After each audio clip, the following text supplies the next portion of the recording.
sensibiliser ceux d'entre nous qui ne se rendent pas compte que notre pays est en danger.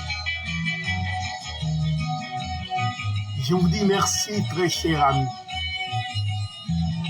Excusez-moi,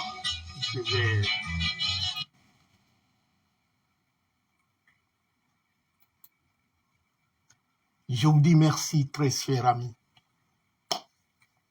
Même à ceux qui n'ont pas eu le temps, peut-être occupés pour d'autres choses,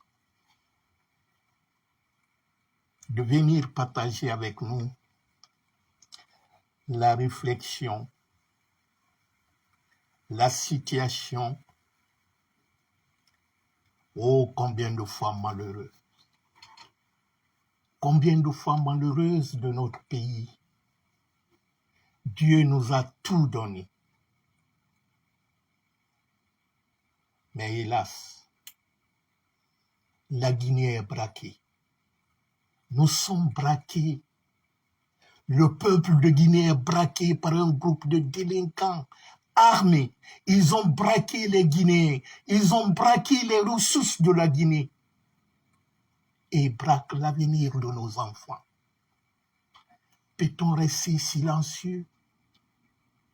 J'ai dit non. Non. Nous allons dire à ce groupe de bandits de dégager. Très cher ami, comme l'actualité l'oblige,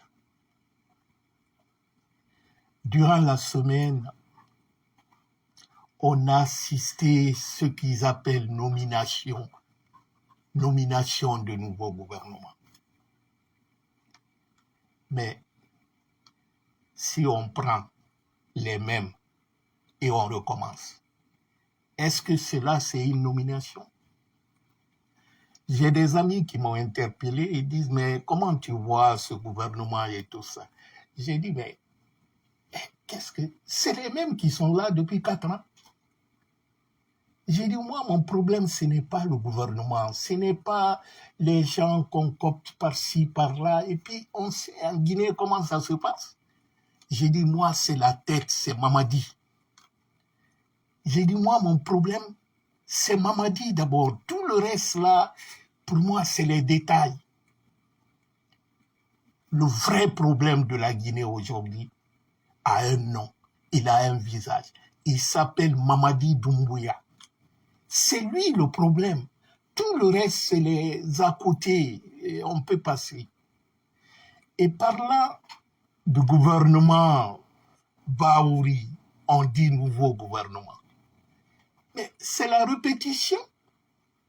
90% des ministres, aujourd'hui qu'on nous dit, ils ont été reconduits. Ce n'est pas les nouveaux. Il y a combien de nouveaux dans ce nouveau gouvernement?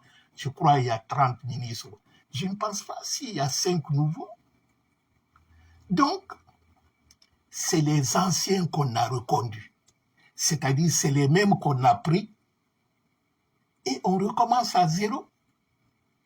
Ils étaient là.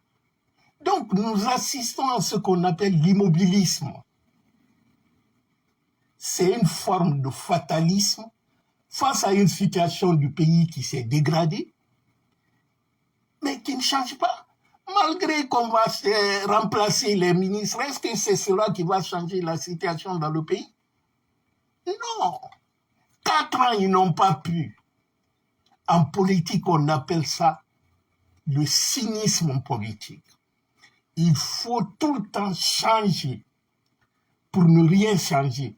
C'est-à-dire faire semblant que tu es en train de changer, mais rien ne change. C'est la stratégie, on opère des changements de façade. C'est-à-dire, on a des nouveaux titres, les nouveaux décors, une nouvelle passation, une nouvelle nomination, c'est-à-dire de dénomination des ministères, mais c'est les mêmes personnes qui sont là. On maintient exactement les mêmes personnes en changeant les noms et en créant une sorte de folklore autour. Sinon, quelqu'un qui était là depuis 4 ans, il va faire la passation de service avec qui? pourquoi organiser à chaque fois, c'est-à-dire le même est reconduit, on dit qu'on va faire passation avec lui-même. Je voyais le ministère de la Défense, ça m'a fait rire d'ailleurs, Idi Amin qui est là depuis 4 ans, on lui dit, bon, comme il n'y a personne, depuis qu'il y a eu ce coup d'État, c'est toi qui occupes ce ministère-là, ou Amara Kamara qui est secrétaire général depuis que le coup d'État, il dit, mais lève-toi, assois-toi 4 fois, comme ça on va dire que 4 fois de suite tu étais assis dans ton... Mais c'est pas, les Guinéens n'ont pas besoin de théâtre. C'est-à-dire l'État, c'est pas un lieu d'entraînement. Mais c'est pour vous dire, quand vous maintenez exactement les mêmes structures de pouvoir, avec les mêmes personnes, nous tombons ce qu'on appelle l'éternel recommencement. Parce que quelques ministres ont changé de portefeuille, mais les mœurs et les habitudes restent.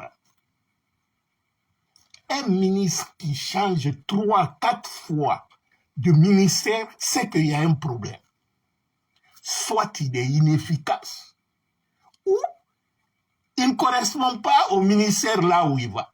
Vous prenez Morikanti, Morikondi, ou Ousmane Gawal. Je crois que ça fait plus de 4 ou 5 ministères ils ont changé en 4 ans, en 5 ans maintenant. Mais on doit se poser la question. Mais qu'est-ce qui a fait qu'on l'a enlevé au ministère de l'Intérieur quand je prends Morikanti? Le ministère de l'Intérieur, je crois, il est venu ville et aménagement ou je ne sais quoi. Aujourd'hui, je ne sais même pas parce que il y a tellement de pagaille dans leurs affaires là. Donc, quand vous prenez Ousmane Gawal, c'est la même chose. Donc, c'est les mêmes individus qui tournent. Mais les habitudes et les mœurs, ça reste. Ça ne change pas. Vous savez, quand on n'évolue pas, on tourne en rond. Parce que quand tu ne progresses pas, soit tu restes immobile, ou tu tournes en rond, tu fais semblant que tu es en train d'avancer, mais tu n'avances pas. Donc nous tournons en rond. Et l'absence d'évolution dans une société, c'est un perpétuel recommencement. Parce que quand tu n'avances pas, tu régresses. Parce que le fait d'être immobiliste, c'est que les autres avancent. Mais regardez les autres pays, en Côte d'Ivoire, au Sénégal, au Bénin, dans toute l'Afrique, avancent, mais la Guinée reste sur place. C'est le sur place qu'on est en train de faire.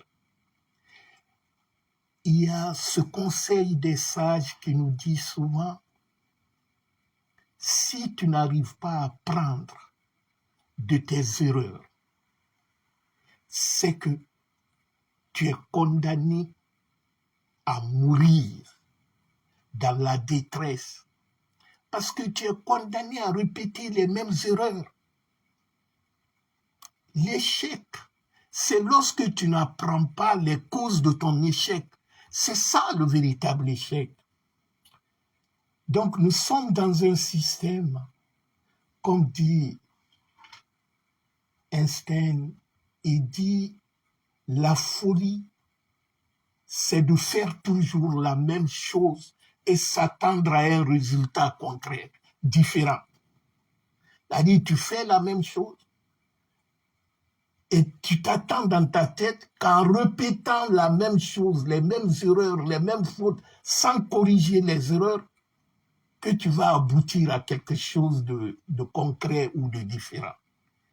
C'est l'illogique, c'est-à-dire, c'est de penser, de reprendre les mêmes personnes en espérant que cela peut passer autrement, qu'avec les mêmes personnes, avec les mêmes méthodes, même si tu changes le nom du ministère ou quoi, mais c'est les mêmes personnes. Ils ne pourront pas donner ce qu'ils n'ont pas. On dit la plus belle femme du monde ne peut donner ce qu'il a. Ces ministres ne sont pas, ce n'est même pas une question de ministre. Vous savez, le poisson finit toujours de pourrir par la tête. C'est une question de système. C'est les gens qui sont venus, n'ont pas de vision pour la Guinée. J'ai un ami même qui m'a interpellé. Il dit, mais les nominations, là, ça crie partout dans le quartier. On dirait que c'est le Sili qui a rapporté la CAN. J'ai dit, mais c'est comme ça, la Guinée. C'est tellement dommage. Je lisais un excellent article d'un jeune qui a publié sur Facebook. Il disait, dans ces dernières années en Guinée, les plus grands riches de notre pays, ce ne sont pas des hommes d'affaires, ce ne sont pas des entrepreneurs,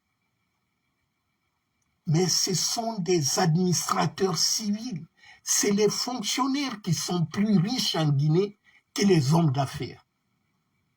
Parce que ceux qui bâtissent leur richesse, leur fortune, sur l'entrepreneuriat, sur le monde des affaires, je prends un exemple au hasard, le jeune stratop là, comment il s'appelle, Muntaga Keita, je crois, ou Agibou de l'abbé qui fait les motopompes.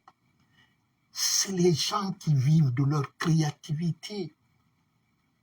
Mais en Guinée, les plus grands riches en Guinée, c'est les fonctionnaires. Cela explique quoi? Ce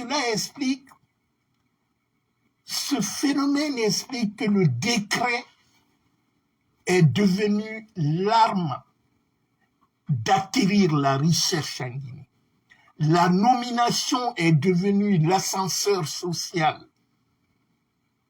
C'est-à-dire, pour être très riche et rapidement en Guinée, il faut être nommé à un poste juteux. Donc, tu voles tout, tu deviens riche, mais il faut voir, il y a des fonctionnaires qui étaient dans les quartiers, tout le monde les connaissait, ils troquaient à pied, mais aujourd'hui, ils ont 5-6 villas. Ils ont acheté les maisons en Europe, ils ont envoyé leurs enfants en Occident.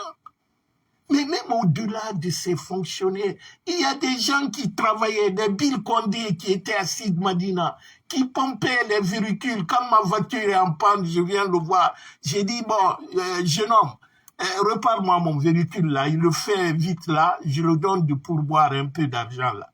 Mais aujourd'hui, il est multimilliardaire.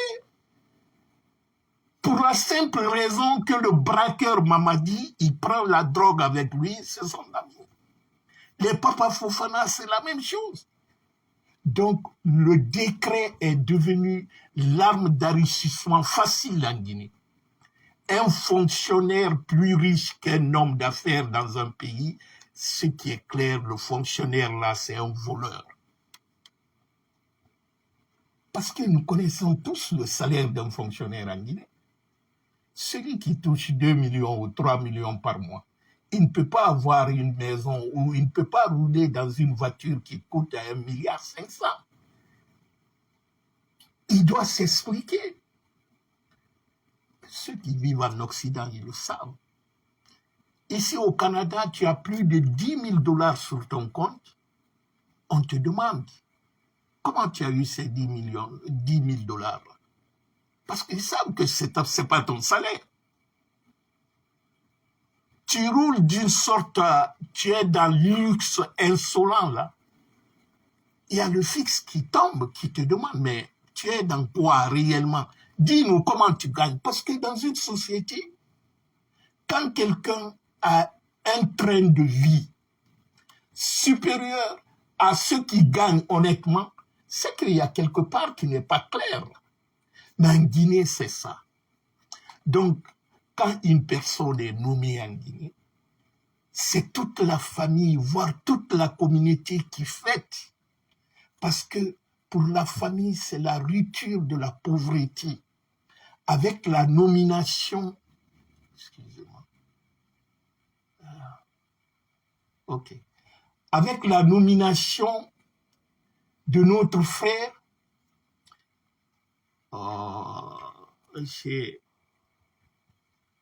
Ok, je crois que j'ai un appareil qui est un peu bugué.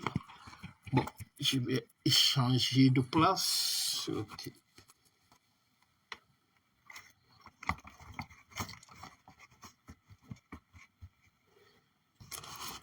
Ok, j'ai un de mes téléphones là qui est bugué. Donc, je disais qu'en Guinée, c'est quand même bizarre en Guinée. Quand on nomme quelqu'un, on dit à quelqu'un qu'il est nommé ministre, mais c'est la fête dans la famille ces jours-là. C'est la fête dans la communauté. Les parents viennent te féliciter parce qu'on voit à travers lui la sortie de la famille dans la pauvreté. Parce que ce décret qui le nomme là, c'est le décret qui va le permettre d'accéder facilement et rapidement à la richesse du pays. On ne tient pas compte de son salaire, hein, parce qu'un fonctionnaire n'est pas un commerçant. Un fonctionnaire vit de son salaire. Mais quand un fonctionnaire est plébiscité, c'est-à-dire tous les problèmes de la famille est sur le dos, je suis un exemple fatal, je connais. Il y a un membre de ma famille qui a été nommé il y a cela, bon, il y a une dizaine, vingtaine d'années de cela. Mais un jour, en réunion de famille, tout le monde posait son problème. Je veux ça, je veux aller à la mer, je veux telle maison, je veux aller en Europe et tout ça. Moi, j'ai posé une question. J'ai dit, mais il n'est pas commerçant. On l'a nommé, il va vivre de son salaire. Il a sa famille. Vous croyez qu'il pourra régler tous ces problèmes de la famille là? Où il va prendre l'argent là? Il dit, mon frère, toi tu as compris. Les parents, eux, ne comprennent pas ça. Donc en Guinée, le décret est devenu un moyen d'accession à l'enrichissement direct.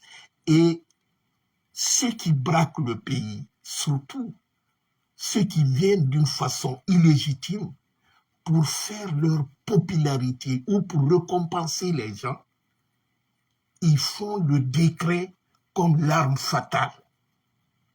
C'est-à-dire avec le décret, ils te disent, je te nomme à ce poste-là. Je sais en te nommant à ce poste-là, tu vas sortir de la pauvreté, mais aussi tes parents vont sortir de la pauvreté.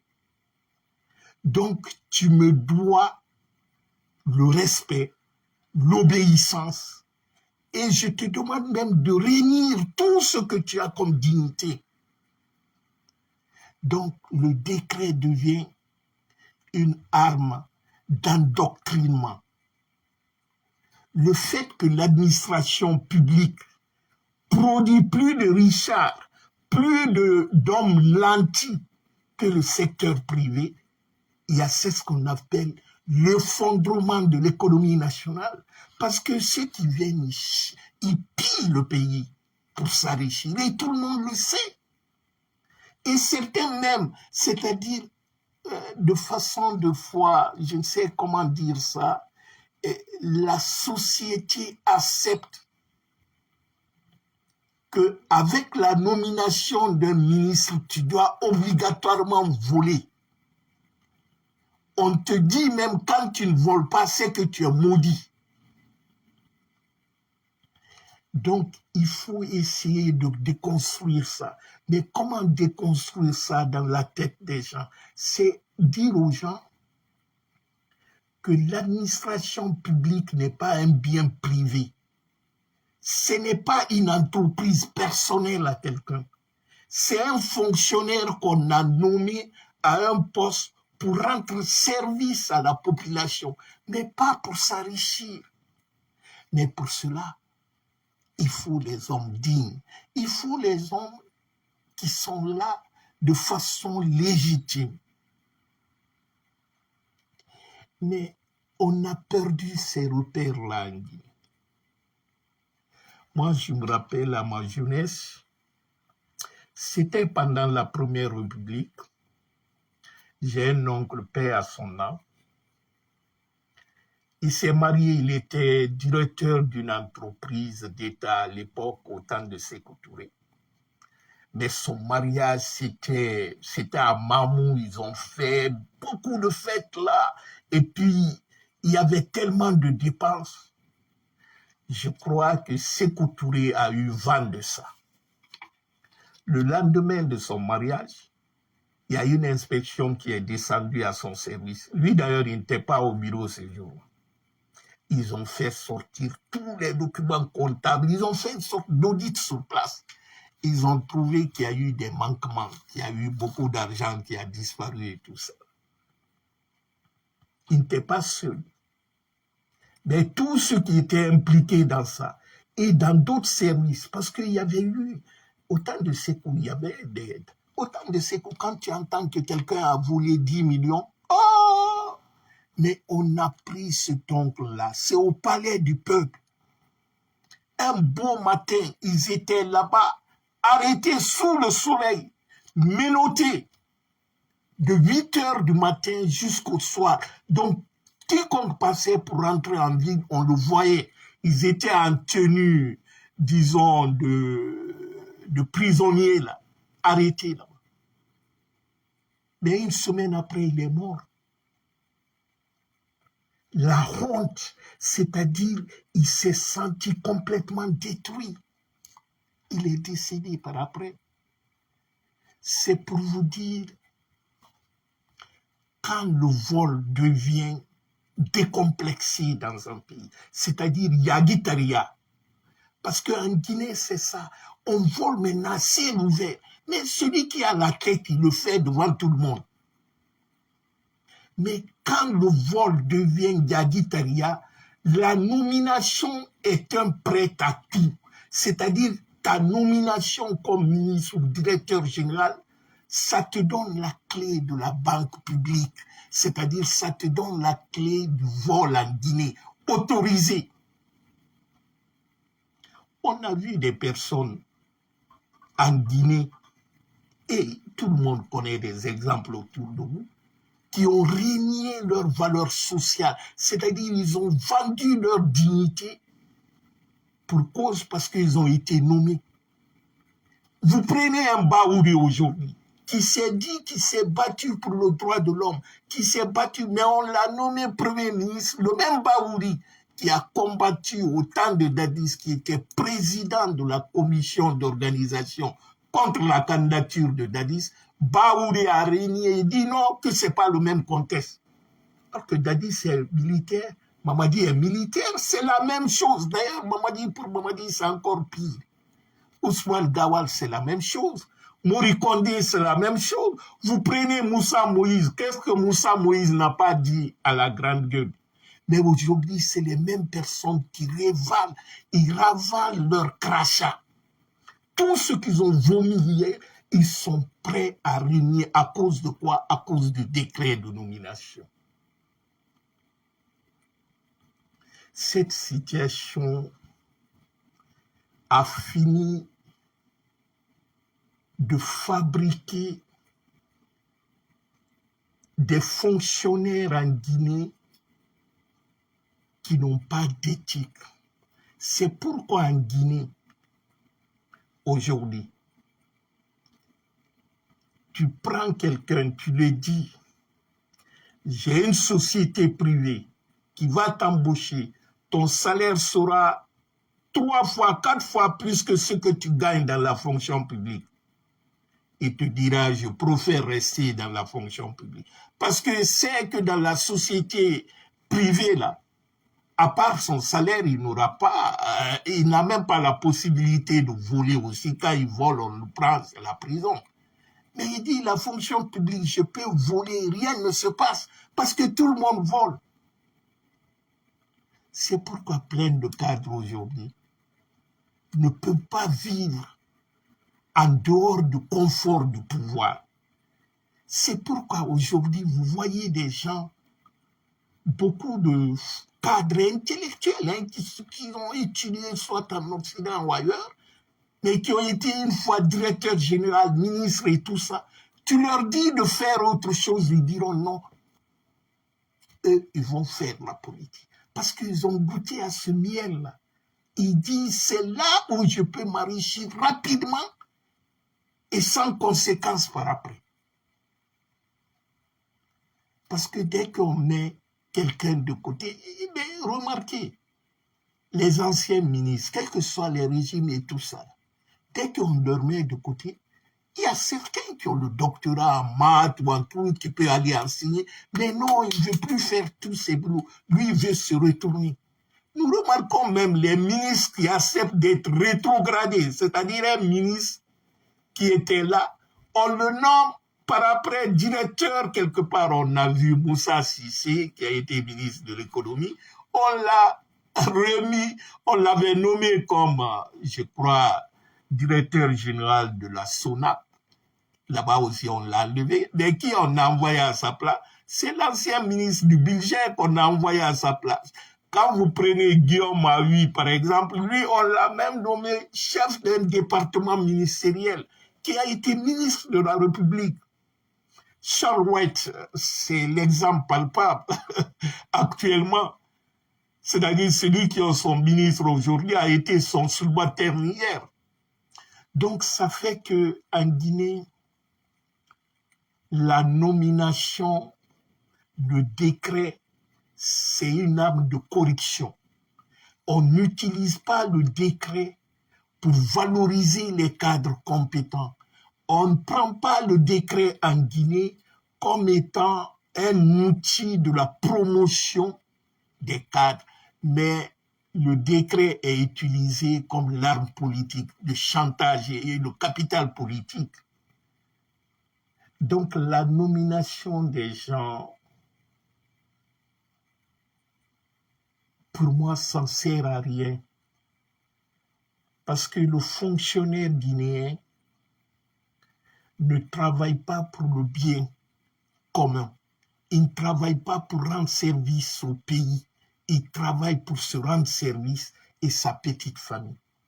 C'est ça, pour moi, la définition du fonctionnaire guinéen. C'est-à-dire le métier de travailler pour la population est devenu un métier d'enrichissement.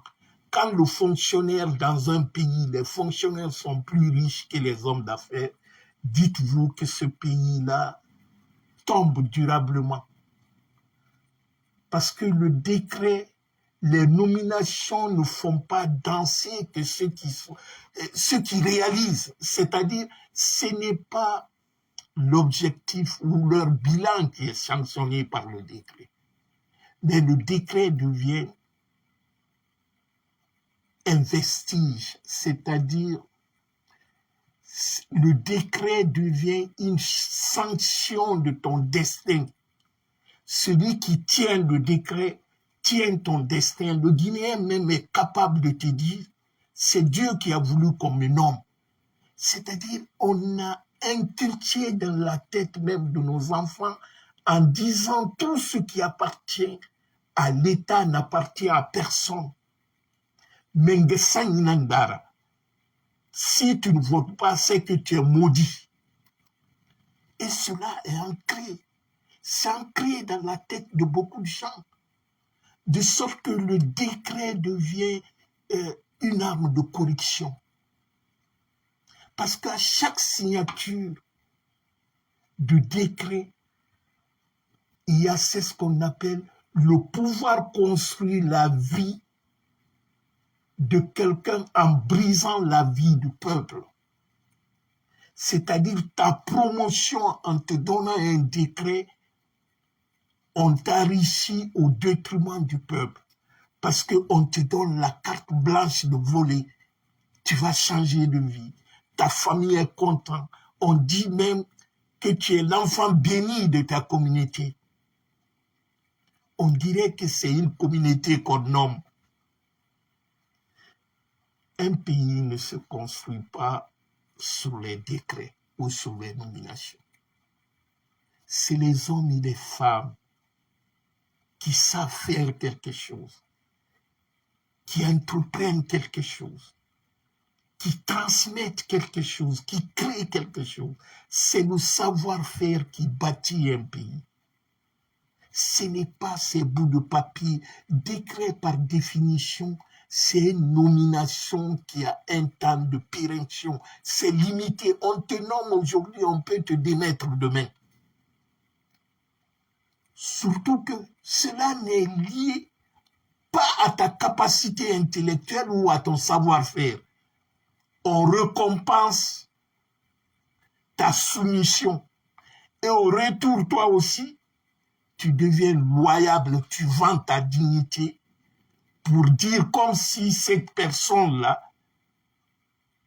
t'a récompensé parce qu'il n'a pas tenu compte que tu sois compétent ou pas. Mais regardez ces ministres-là. Ce qui m'a fait un peu rire un peu, il y a beaucoup qui ont dansé pendant leur campagne là, parce que leur campagne, c'était les pas de danse, c'était les s'amuser, quoi. Comme il y a certains qui sont passés champions dedans, mais malheureusement, ils n'ont pas été reconduits. Voyez-vous, donc, notre pays est tombé si bas. Les nominations, les décrets, là, ça ne sert à rien. C'est pas ça qui va construire un pays. Et surtout, c'est les mêmes qu'on prend. Et puis, on recommence à zéro. Depuis 4 ans, 90% de ces ministres étaient là. Mais on fait passation. Ah, il va passer, faire passation avec qui? Il est dans ce ministère-là, où on l'enlève là-bas, on l'envoie dans un autre ministère. Mais il est là, il est ministre depuis 4 ans, il est là. Mais ce qui est dangereux dans tout ça, c'est la trahison de l'élite. Parce que quand les intellectuels, ceux qui sont chargés de construire le pays, se transforment en marchandises, parce que l'intellectuel ou le cadre guinéen a monétisé sa dignité.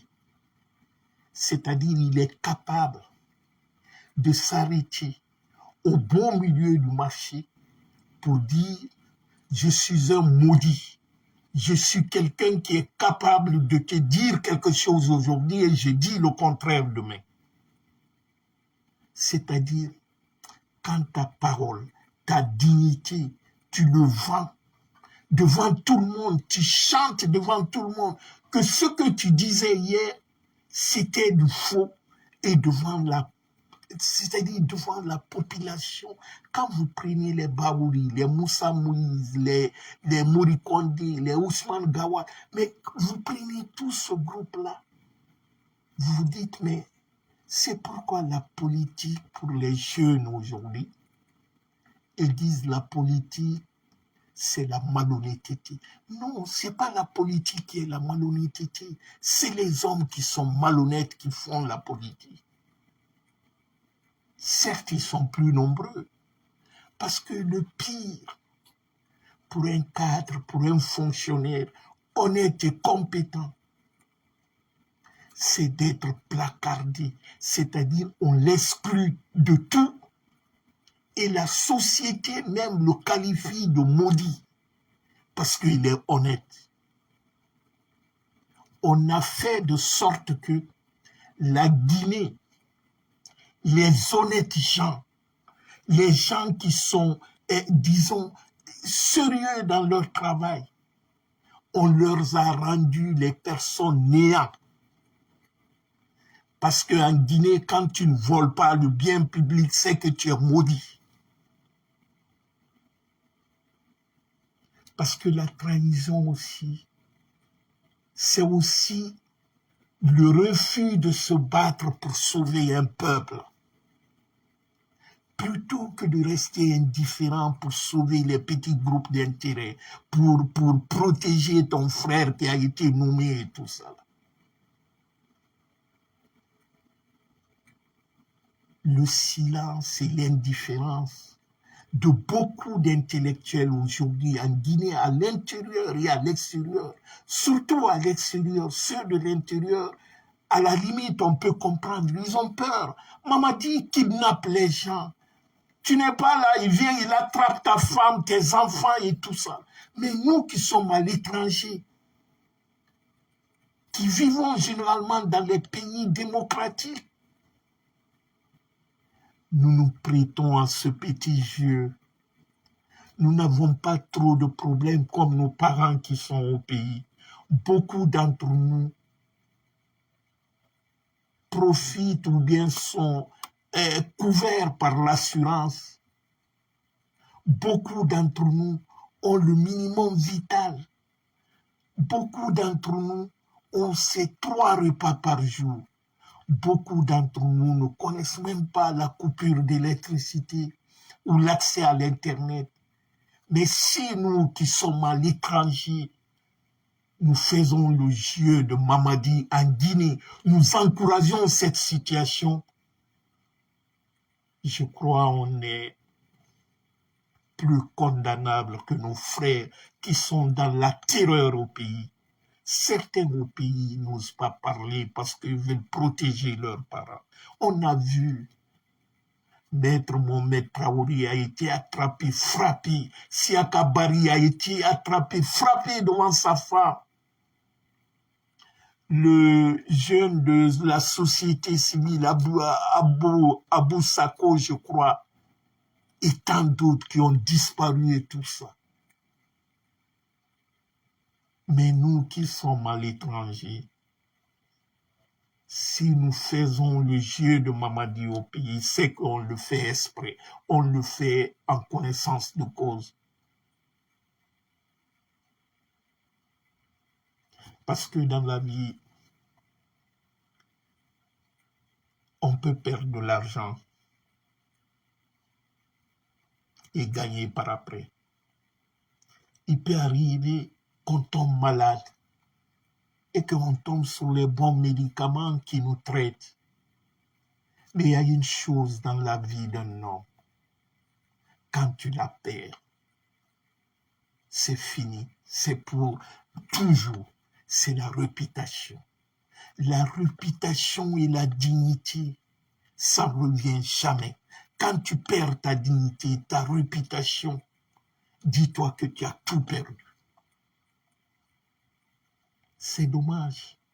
C'est dommage que l'intellectuel n'est pas un homme politique. L'intellectuel ne prend pas de position parce qu'il est de tel parti ou de tel parti.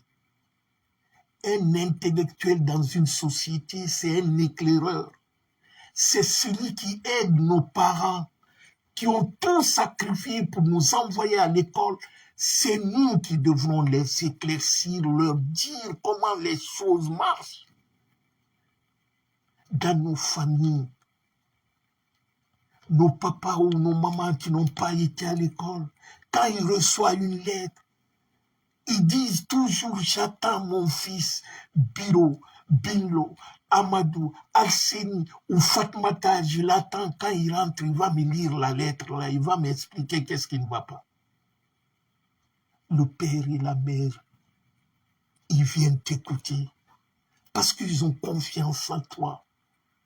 Et de fois, même s'il y a d'autres intellectuels lettrés dans le quartier, ils disent non, c'est mon fils qui va me lire ça, parce que mon fils ne va jamais me tromper. Ce savoir qui est fruit du sacrifice de nos parents, si nous utilisons ce savoir pour tromper les mêmes parents qui ont tout fait pour nous, pour venir leur mentir, dire que tout va bien or que le pays est en train de plonger dedans, j'appelle ça la malédiction. C'est la malédiction. Parce que le mal, c'est ça. Certains disent dans la vie, le karma, ça existe. La malédiction, c'est les conséquences de nos actes. Quand tu trompes tes propres parents, en leur mentant, en leur disant des sottises pour croire disons, à l'inacceptable. Tu leur mens. Et ici-bas, tout ce que tu chercheras à travers ce mensonge, parce que des fois, ceux qui font les propagandes, ceux qui viennent mentir à leurs parents, tromper leurs parents, dire n'importe quoi, ils le font parce qu'on leur paye. Ils le font à cause de ces décrets, c'est à cause de ces nominations, parce que leur récompense, c'est ça. Donc ceux qui mentent pour tromper leur famille, pour tromper leur communauté, pour tromper leur pays, c'est les plus maudits dans une nation. Parce que Mamadi, certes, c'est lui qui est à la tête, mais il n'est pas le seul qui détruit la Guinée. Mamadi s'appuie sur les gens qui l'aident à détruire la Guinée aujourd'hui. Parce que le malheur pour nous, vous savez, quand quelqu'un vient au pouvoir,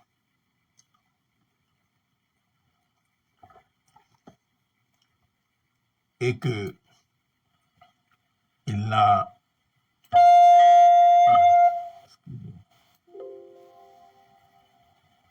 Excusez-moi, c'est...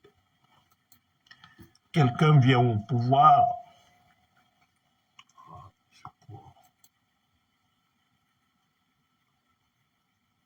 ok. Quand quelqu'un vient au pouvoir et qu'il n'a aucune vision, il n'a aucun plan pour le pays, pour lui, prendre le pouvoir, c'est facile. Parce qu'il a des armes, pour lui, c'est la force. J'ai des armes, j'ai quelques hommes là que j'ai pu donner par-ci, par-là l'argent, je vais retirer le pouvoir. Mais on peut prendre le pouvoir par les armes. Mais on ne peut pas gérer un pays par les armes. Pour gérer un pays, il y a ce qu'on appelle la vision. Il faut avoir la vision, ce que tu veux faire pour le pays. Tu ne peux pas dire que celui qui était là était mauvais et que toi, tu viens, tu fais pire que celui qui était là. En ce moment, le peuple va se rendre compte, c'est-à-dire l'euphorie du début, là, les premiers mois et tout ça, là. Tu peux beau mentir aux gens, mais avec le temps, les gens se rendent compte. Parce qu'il y a une question profonde qui touche même le cœur de la gouvernance. C'est la vision. Un leader sans vision n'est pas vraiment un leader. C'est plutôt un gestionnaire de l'immédiat, c'est-à-dire c'est un contrôleur des travaux. Si vous remarquez, Mamadi est venu, tout ce que Alpha faisait, tout ce qu'il a trouvé, que Alpha est en train de faire, les routes, les échangeurs et tout ça, il a mis ça sur lui, il dit que c'est lui qui vient faire rapidement. Mais ce n'est pas lui qui a conçu le projet. Donc la vision ne vient pas de lui. Il s'est attribué la paternité de quelque chose qu'il n'a pas conçu. Parce que dans une telle situation, quand tu t'attribues l'action de l'autre et que tu n'arrives pas à bien conduire au bout, tu deviens, c'est ce qu'on appelle le spectateur du déclin. Parce que tu ne comprends pas tous les contours. Et surtout, si tu es quelqu'un qui ne fait pas appel, parce que ceux qui étaient là, Alpha n'était pas le seul à concevoir la vision, les grandes lignes viennent de lui. Mais il a pris des Guinéens qui sont en Guinée à l'heure là. Mais toi, tu viens, tu écartes, tu mets ceux-ci même en prison. Tu dis, ils n'ont rien fait, ils ont tout gâté. Tu leur mets en prison. Et que toi qui viens dire que les joueurs ont tout gâté, et toi tu as fait pire que ceci.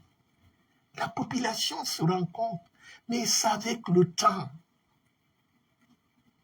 Parce que quand on parle de la vision, qu'est-ce que la vision dans un pays?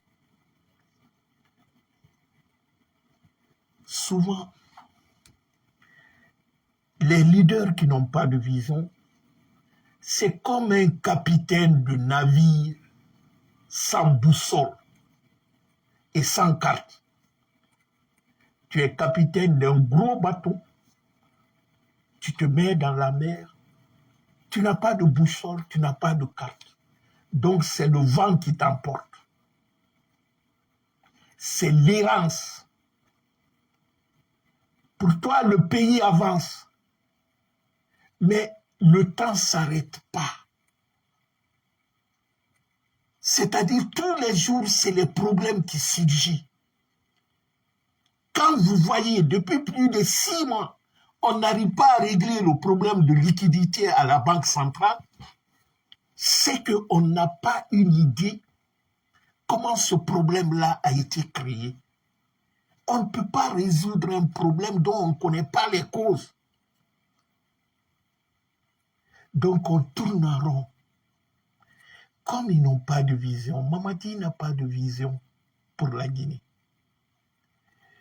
Parce que c'est ce qu'on appelle le surplace dynamique. C'est-à-dire on tourne autour de nous-mêmes. Mais on n'avance pas. Hein.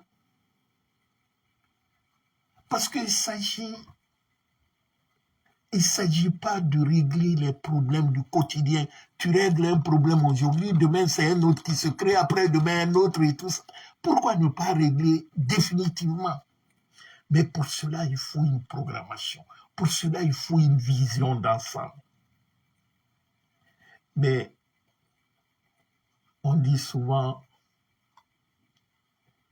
dans un pays, pour un pays et ses citoyens, l'absence de la vision se manifeste par plusieurs symptômes dont tout Guinéen peut observer aujourd'hui. Sur le plan économique, par exemple, la dépendance aux ressources inexistantes. Parce qu'on parle aujourd'hui, les discours de Simandou vont nous apporter ça, Simandou ceci. Mais pourquoi ils ne veulent pas publier le contrat, la convention finale de Simandou pour que tout Guinéen conscient puisse voir, c'est ça que Simandou nous rapporte. Et puis ils nous disent, j'écoutais l'autre fois Amara, qui disait que pour l'émergence de la Guinée, il faut 200 milliards. Et nous dit que Simandou va nous rapporter 1 milliard par an. Donc en 15 ans, on aura 15 milliards. Mais les 200 milliards là, où on va prendre ces 200 milliards là? Avec 15%, c'est-à-dire les 85% des recettes de Simandou va dans la poche des multinationales et les rétrocommissions que eux, les ministres, encaissent. La Guinée, un exemple simple, dans 1000 francs, là, tu gagnes 1000 francs. On te dit que tu as 15% dans 1000 francs, c'est que dans 1000 francs, tu as 150 francs guinéens qui est dans 1000 francs. Les 805 là, ça appartient aux autres. C'est ça, Simandou. Donc, sur le plan économique, c'est l'exemple palpable. Tu dis aux gens que vous dépendez des recettes minières, mais ces recettes minières ne viennent pas. Parce que vous avez baillé même ça. Mais dans vos discours, vous dites aux gens que notre richesse de demain dépendra de l'exploitation de nos richesses. Mais faudrait-il que ces richesses-là soient dans la caisse de l'État? Donc, un pays qui n'a pas de ressources, ou un pays dont les ressources sont mal gérées, les investisseurs ne viendront pas dans ce pays-là. C'est-à-dire, on est dans une situation où on consomme le présent en hypothéquant l'avenir. On ment à nos jeunes frères, à nos enfants, en leur disant qu'ils seront heureux demain, mais tout en faisant le contraire aujourd'hui, c'est-à-dire ce qui doit le rendre heureux de demain, on ne le fait pas aujourd'hui. Parce que l'avenir se construit dans le présent. Si vous prenez sur le plan social, le sentiment d'insécurité et de l'incivisme, parce que le développement d'un pays, c'est un tout. Quelle que soit ta recherche, si tu vis dans un milieu où il y a l'insécurité, tu vas quitter, tu diras, je préfère protéger ma vie et la vie de ma famille, que la recherche là, parce que la recherche, l'argent, on peut perdre et avoir l'argent, mais la vie, quand tu la perds, c'est une fois pour toutes. Donc, le bonheur, là, certes, l'argent y contribue beaucoup, mais la sécurité fait partie du bonheur de population. Une population qui se sent dans l'insécurité totale par manque de vision de ses leaders. Un pays où celui qui a braqué le pays, les militaires, où tous les préfets sont des militaires, les gouverneurs sont des militaires, plus de 50% des sous-préfets sont des militaires, et que l'insécurité n'a jamais été aussi haute dans le pays que maintenant. Et ce qui m'a fait rire d'ailleurs, l'ex-ministre de la Sécurité, Bachir Diallo, qui dit que il part parce qu'il n'a pas rendu une copie vierge. Mais j'ai envie de dire à Bachir, je ne sais pas ce qu'il a écrit dans sa copie, mais Guinée n'a jamais connu les enlèvements, les kidnappings, les trucs. Ça relève de la sécurité civile. La Guinée n'a jamais connu ces choses-là. On voit même dans les prisons, on kidnappe des gens. C'est-à-dire, ils sont enlevés, les procédures extrajudiciaires. Ça, c'est la sécurité du pays. Combien de Guinéens a été enlevé au moment où Bachir était? Il n'y a pas un jour qui passe en Guinée sans que tu n'entends qu'il y a eu un cadavre qu'on a ramassé ailleurs. Et c'est le même ministre qui nous dit qu'il a fait un bon travail. Mais ce n'est pas lui. C'est-à-dire, au-delà de lui-même, le pays a abandonné. Donc, sur le plan social, nous voyons que les valeurs même sacrées de nos pays, c'est-à-dire les valeurs sociales, le père qui est le pourvoyeur, la maman qui va se débrouiller, avarier, ne gagne plus, les petites filles qui n'ont pas une certaine maturité, ça donne à la vie facile. Vous voyez, la pédophilie a tellement augmenté en Guinée. J'ai un ami médecin qui me dit, il dit, mon ami, c'est bizarre chez nous ici. Il dit, le taux de sida ne fait que, disons, augmenter. Il n'y a aucune campagne de sensibilisation. Tu n'entends même pas Il dit, et pourtant, on fait des rapports chaque fois. Le ministère de Santé, et on se pose la question, est-ce que ces gens-là sont là pour les Guinéens? Est-ce qu'ils ne sont pas venus pour tuer tous les Guinéens? Et nous allons nous asseoir, le regarder, qu'ils finissent tout, et par après, on vient, on dit, ah, si je savais, non, on le sait. Personne en Guinée ne te dira maintenant qu'il ne savait pas. Parce que ça se passe devant nous. Quand vous voyez sur le plan de la jeunesse, la fuite des cerveaux, la Guinée est le premier pays pourvoyeur de réfugiés en France. Combien de nos enfants meurent en traversant la Méditerranée, dans les bateaux? Tous les jours, tu entends, les Guinéens sont maltraités en Tunisie, en Égypte, au Maroc ou ailleurs, ou en Mauritanie. Je voyais une vidéo de ces pauvres femmes, de pauvres filles, qui pleuraient, qui disaient que dans le quartier, il y a plus de 40 jeunes qui ont fui le pays, qui sont partis, et certains sont en Mauritanie là-bas. Les passeurs leur prennent, ils demandent des rançons à la famille et tout ça. Tout ça, c'est les signes de manque de vision. C'est les conséquences de ce manque de vision pour le pays. Parce que Mamadi n'est pas venu pour régler les problèmes. Mamadi est venu pour empirer. Mamadi est venu, il n'a aucune vision pour la Guinée. Sur le plan diplomatique, on prend les va-nu-pieds ici en Amérique du Nord qui n'apportent rien à la visibilité de notre pays, mais on leur donne les passeports diplomatiques. Aujourd'hui, le passeport guinéen ne sert à rien. On a dévalorisé ce pays-là. La Guinée-Isbac n'existe plus. C'est la détresse. Le pays devient un pion sur l'échiquier, disons, mondial de la vente des drogues. Tout le monde le sait, on en parle partout. Le blanchiment d'argent. La Guinée n'est plus respectée. Un leader sans vision est un conducteur qui regarde sur le rétroviseur. Il sait d'où il vient, mais il ne sait pas là où il veut aller. C'est comme ça que la Guinée est conduite par Mamadi. Mais quelqu'un qui sait d'où il vient, mais ne sait pas là où il veut aller, cela, il est condamné à rater des virages. Il est condamné à s'écraser. Donc on est dans ça. Quand il n'y a pas de vision, le peuple est abandonné à toute retenue, à tout, c'est-à-dire le peuple périt. Un leader qui n'a pas de perspective pour le pays,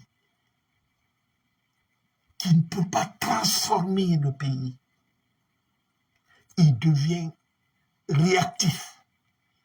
Parce que Mamadi, c'est ça, il est réactif. C'est-à-dire, il gère le quotidien. Il y a tel problème qui s'est posé tout de suite, il va pour régler ça, pour ne pas que ça... Mais il y a des problèmes même qui n'arrivent pas à régler. On repousse les problèmes. Mais regardez le cas de Sigiri. Depuis combien de mois, combien d'années, Sigiri, on n'arrive pas à régler ça. Les bouclines, on ne sait pas. Mais tenez-vous bien. Mamadi n'est même pas au courant de ce qui se passe. C'est-à-dire, le pays est géré par des groupes. Les groupes, les clans mafieux qui gèrent le pays. Parce qu'ils disent qu'en expliquant tout à Mamadi, avec son état physique de santé, il pique les crises. Ils disent on va le cacher les problèmes du pays en faisant semblant que tout va bien. C'est ça le vrai problème. La Guinée est abandonnée à elle-même alors aujourd'hui. Donc, on repousse les problèmes, on maquille les problèmes, mais les mêmes problèmes sont là parce que tu vas beau repousser les problèmes, un jour ça va éclater sur la face. Si vous voyez aujourd'hui, on dit souvent, au lieu de construire une mosquée, tu te contentes de venir mettre les briques sur les briques. Au lieu de faire le soubassement d'abord, tu as le plan pour la construction de la mosquée, tout est fait. Tu dis non, je vais mettre les briques ici, lorsque ça serait, je vais faire le plan après. Je vais chercher le matériel, comme ça tu en parles les briques, mais un beau matin, le bâtiment va s'écrouler parce qu'il n'y a pas eu de soubassement solide. Toi, tu es venu, tu as mis des briques là, donc la structure, s'il n'est pas solide, si tu n'as pas une vision, un plan pour ce que tu veux faire, et tu te lances dedans comme ça, parce que toi, dans ta tête, l'autre a pu faire, moi aussi je vais faire, sans savoir comment l'autre se prenait, l'échec est rassuré. Donc on est dans ça. Pour faire simple, la vision c'est quoi? Avoir une vision pour un pays. ce n'est pas avoir un rêve flou ou utopique, imaginaire. C'est la capacité de voir le futur possible pour ton pays. Tu as cette capacité d'imaginer ce que ton pays sera demain. Mais dans ton imaginaire, là, tu calcules les moyens que tu dois mettre en œuvre. C'est pourquoi, lorsque le professeur Alpha Condé dira, il disait que la Guinée sera la deuxième économie en Afrique, où il disait que la Guinée sera électrifiée, les gens se moquaient de lui. Certains même, j'entendais les Lamine Grassi qui disaient « papa promesse » et tout ça. Mais pourtant, qu'est-ce qu'il a fait? Il a commencé à construire les barrages électriques. À son temps, Conakry, 24 heures sur 24, il y avait l'électricité. Le problème de courant en Guinée était complètement amélioré. Le barrage de Koukoutamba était, c'est-à-dire l'appel d'offres était bouclé. Ça devrait commencer. Donc, il a mis les moyens en suivant sa vision. Il est parti en Chine, signer l'accord de 20 milliards. Aucun pays en Afrique, aucun chef d'État en Afrique n'a pu avoir un accord de 20 milliards avec la Chine. La Banque mondiale même disait que l'exploit d'Alpha doit être une école pour l'Afrique. Parce que c'est un modèle économique qui n'a jamais été fait avec un autre pays. Mamadi est venu, il a détruit ça. C'est ça, avoir la vision pour te pays. Lorsque Alpha disait que l'autosuffisance alimentaire en Guinée doit être une réalité, ce n'était pas une promesse en l'air. Et pour concrétiser cela, qu'est-ce qu'il a fait? Il est parti négocier avec le roi Mohamed VI du Maroc pour que ce dernier le donne les engrais au prix de l'usine. Et ces engrais-là, il donnait à nos paysans à moitié prix. C'était subventionné à 50%. Les paysans avaient des intrants à 130 000 francs guinéens. Il est parti aménager plus de 300 hectares à Mandian, en Mandiana. Et la plaine de Koba était dans le projet d'aménagement. Il est parti, il a fait les initiatives présidentielles pour la construction des bassins piscicoles en Haute-Guinée, en Moyenne-Guinée, en forêt. Tout ça, ça rentrait de cette vision. Parce qu'il avait une vision pour la Guinée de demain. Et certains pseudo-intellectuels ou journalistes qui confondaient la vision de l'homme à des promesses électorales. Et c'est les mêmes aujourd'hui qui sont là, tu leur entends, ouais, troisième mandat. On peut tout reprocher à Alpha Condé, sauf sa gestion économique du pays. L'homme avait cette vision. Et cette vision n'est pas tombée du ciel. En 1979, 70 du moins, sa thèse de doctorat, c'était la modernisation de l'État guinéen. Ça, c'est la vision d'un homme.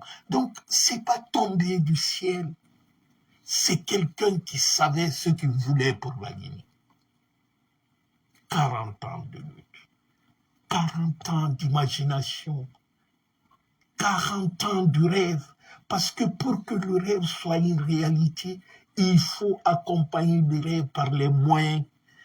Il est parti chercher les moyens. Il a fait combien de fois? Plus de 5 fois le tour du monde pour que ce projet Simandou puisse avoir jour. C'était le 19 décembre 2019. À Kindia, Madina Oula, la première pierre a été mise. Ceux qui tablent la poitrine aujourd'hui, Simandou, ceci. Ils ne connaissent rien de Simandou. C'est pourquoi ils ne veulent pas qu'on a accès au contrat disons, finale. Donc, c'est pour vous dire que la vision, c'est la réponse à la question « Pourquoi faisons-nous cela ?» C'est pour offrir quoi demain? Parce que la vision repose sur 3 piliers. Il y a la clarté de la vision. Il y a l'inspiration de la vision. Mais aussi, il y a la stratégie. Quand une vision n'est pas claire, si tu ne sais pas là où tu veux aller, tu ne pourras pas arriver au bon port. Parce que tu ne sais pas là où tu veux aller. Si tu n'as pas l'inspiration, c'est-à-dire le sacrifice que tu vas donner à ce que tu veux entreprendre, tu ne peux pas arriver. Tu ne peux pas dire que je me sacrifie pour le peuple en pillant ce peuple-là, en allant ça, en portant une montre qui coûte des milliards, en distribuant les voitures de luxe à des individus, à des artistes démagogues. Si tu n'es pas stratège dans ce que tu fais, tu ne pourras pas arriver. Parce que pour transformer l'idée qui est abstraite là, en un plan d'action, il faut transformer ce que tu penses théoriquement dans ta tête à des petits trucs d'action pour le rendre réel, visible. C'est pourquoi il a élaboré le plan national de développement socio-économique de la Guinée, PNDS. La Guinée, depuis près de 20 ans, avant son arrivée en 70, on n'avait pas de plan national de développement. C'était les plans du programme de redressement économique que la Banque mondiale et FMI imposaient à nos gouvernements. La Guinée n'avait plus de plan. Moi, ma jeunesse, au temps de Sékou Touré, il y avait des plans quinquennales. Au lycée, au collège, on nous enseignait ça.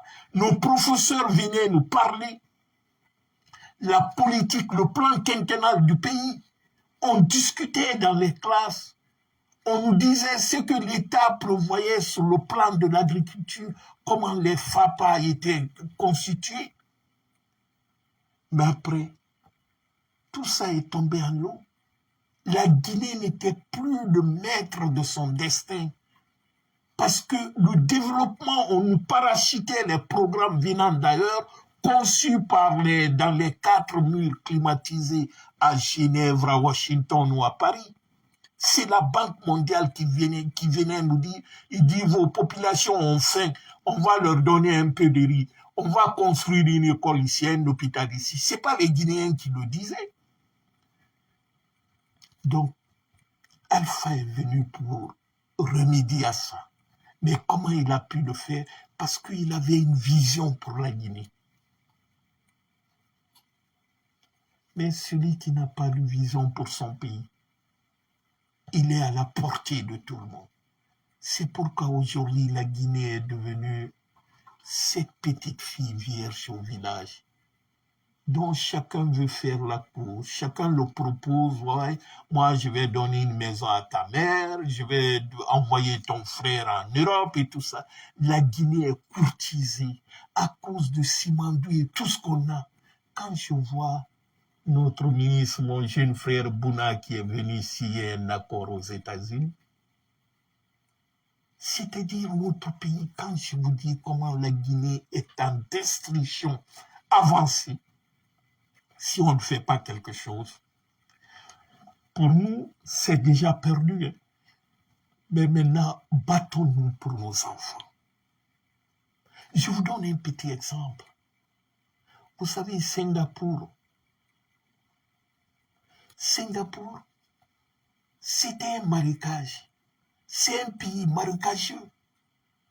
C'est le premier ministre singapourien qu'on appelle Lee Kuan Yew, quelque chose comme ça. C'est lui qui a été le père de la nation singapourienne. C'est quelqu'un de très fascinant. Après ses études en Angleterre, il est rentré au pays. En 1965, Singapour n'était qu'une petite île sans ressources naturelles, même pas assez d'eau potable. Mais qu'est-ce qui s'est passé? ce jeune avocat qui a étudié à l'université de Cambridge, c'était un intellectuel dramatique.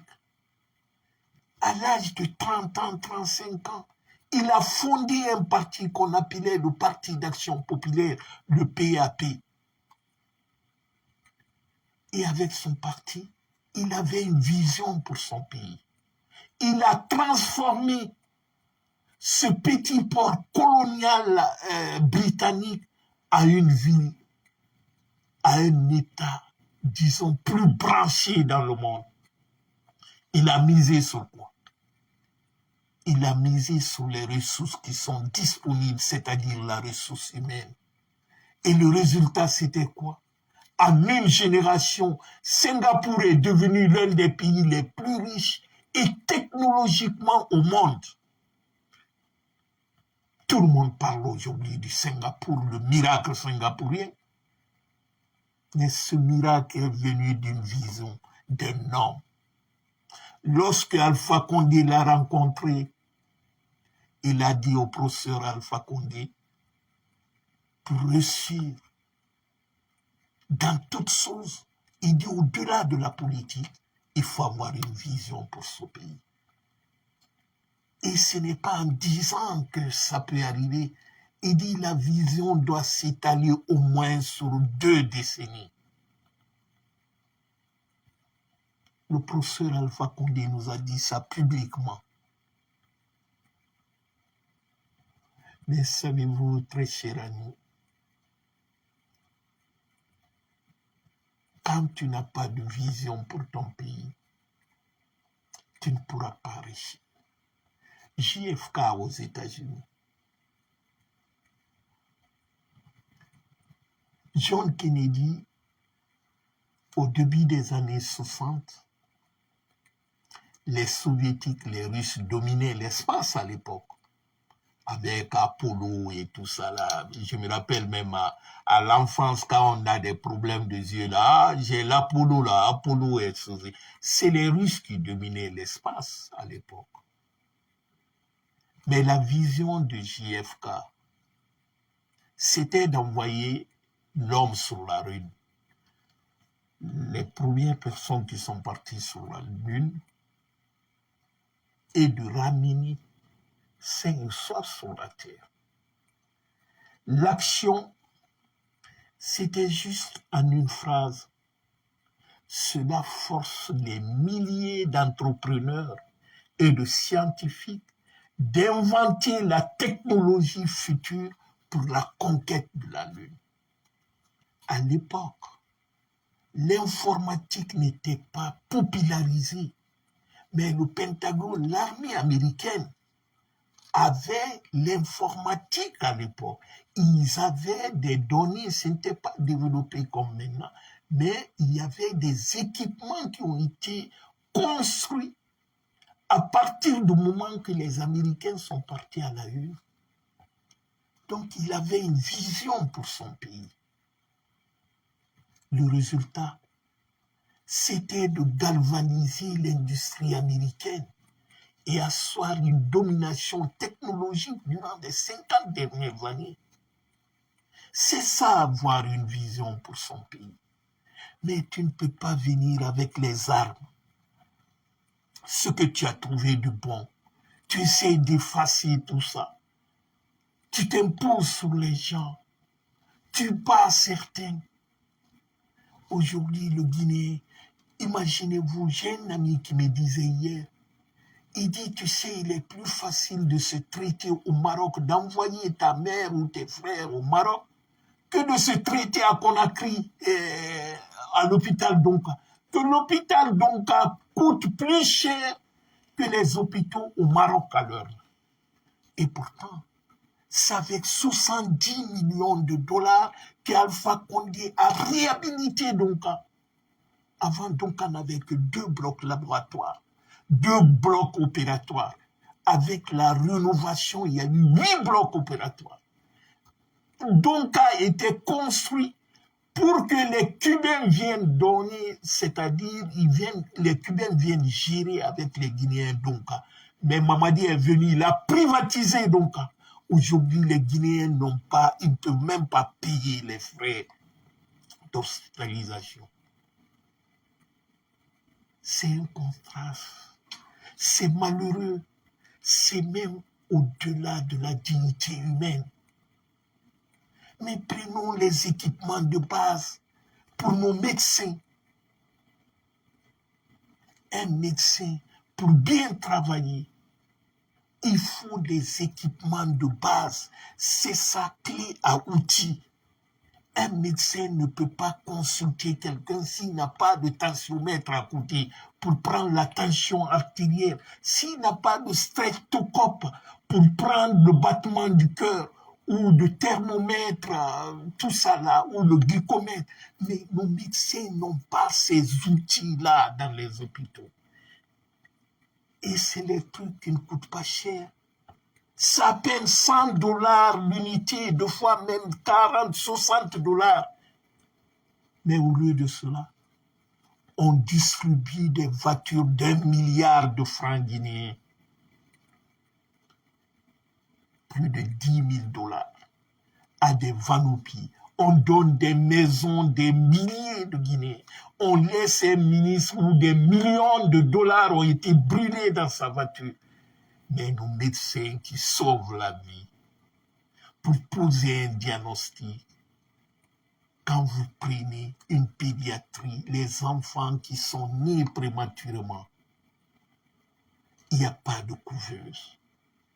Combien de gamins meurent parce qu'ils sont nés en Guinée, ils sont nés sous le régime Mamadi Doumbouya, donc ils sont condamnés à mort. Combien de nos sœurs et mamans qui meurent en couche. Très chers amis, regardez vos mains. C'est celles-là qui travaillent. C'est le main de nos dévanciers à bâtir notre pays, à cultiver. Et pourtant, quand ces mains-là tremblent de fièvre, de palu, ou pour tenir ce nouveau-né qui n'a pas demandé à être né en Guinée, qui arrive, l'État est absent. On dit que la Guinée est un pays pauvre, c'est faux. C'est du mensonge. La Guinée est l'un des pays les plus riches en Afrique. Mais c'est que la richesse de nos pays est gaspillée. La richesse de nos pays est détournée. Nous voyons tous les jours. On ne peut pas accepter de célébrer l'achat des voitures de luxe, de maisons de luxe données à des escrocs, alors que nos médecins ne demandent que de sauver cette population en achetant ces petits équipements, en achetant ces couveuses qui ne coûtent même pas 1000 francs, et comment $1000. Mais on peut donner $10 000, $20 000, $30 000 à un escroc, à un démagogue. Mais si c'est pour sauver nos gamins, on dit qu'il n'y en a rien. La vision d'un leader ne se mesure pas par la longueur du cortège qui le suit. Ça ne se mesure pas par le nombre de cadeaux qu'il distribue, de véhicules ou de maisons aux escrocs, mais au nombre d'enfants qu'il arrive à sauver, au nombre de dispensaires qu'il construit dans son pays, au nombre de routes ou de villages désenclavés. Chers compatriotes, réclamer un tensiomètre pour un médecin, ce n'est pas une faveur, c'est un droit. Exiger la couveuse pour sauver un nouveau-né, ce n'est pas la politique, c'est l'instinct de survie. Nous ne nous laissons pas éblouir par le mensonge et des armes, la diffamation et l'intimidation. Obligeons Mamadi à dégager par tous les moyens. S'il faut prendre des armes, prenons les armes contre ce groupe de bandits. Car rien ne sert de continuer à reporter pour demain. Mamadi ne pourra pas changer la Guinée parce qu'il n'a ni la volonté ni la capacité de changer la Guinée. Mamadi nous conduit tout droit à l'abîme. Mais observez quelque chose. Les femmes qui manifestent dans ces derniers jours à Kankan pour le prix du poisson. Mais tout le monde a écouté ça. Parce que aujourd'hui, qu'est-ce qui se passe à Kankan? Au temps d'Alpha Condé, il y avait ce qu'on appelait le programme présidentiel pour les piscicultures à Kankan, en Moyenne-Guinée et en forêt. Mamadi est venu, tous ces programmes-là sont arrêtés. Il a arrêté tous ces programmes-là. Qu'est-ce qu'il a fait à la place de ces programmes-là? Il a cherché les Libanais qui ont commandé les camions frigorifiques, là, qui prennent le poisson à Conakry pour venir revendre à Kankan. Mais vous savez, les conteneurs frigorifiques, là, leur prix dépend de l'approvisionnement en électricité, leur truc en électricité. Mais on dit souvent, au lieu de donner tous les jours le poisson à quelqu'un, mieux vaut d'apprendre à pêcher. Alpha, en construisant les bassins piscicoles à Kankan, à Labé et tout ça, là, les femmes même, il y a des vidéos qui sont sur YouTube. Ils ont dit on n'aura plus besoin de poissons venant de Conakry. Parce que nous-mêmes, on produit les poissons ici. Les fêtes de la mare, là, on ensemençait les bassins, les mares, là, en Guinée, ça produisait des poissons. Pourquoi depuis ce temps-là, on ne parlait pas de ça? Mais aujourd'hui, allez-y à Kankan. La semaine, là, il y a eu la manifestation, les prix sont intenables. Ça, on parle du poisson, mais dans tous les domaines. C'est pour vous dire, ce bonhomme-là n'est pas venu pour la Guinée. Il n'est pas venu pour faire le bonheur des Guinéens, mais c'est les faits, tout le monde peut observer. Tout le monde peut observer. Et cerise sur gâteau, aujourd'hui, on parle de Simandou. Et avant d'attaquer Simandou, on parle aussi de Toumba, l'affaire de Toumba Diakité. Je vais vous laisser écouter la vidéo sur Toumba, je crois en avoir ici, là.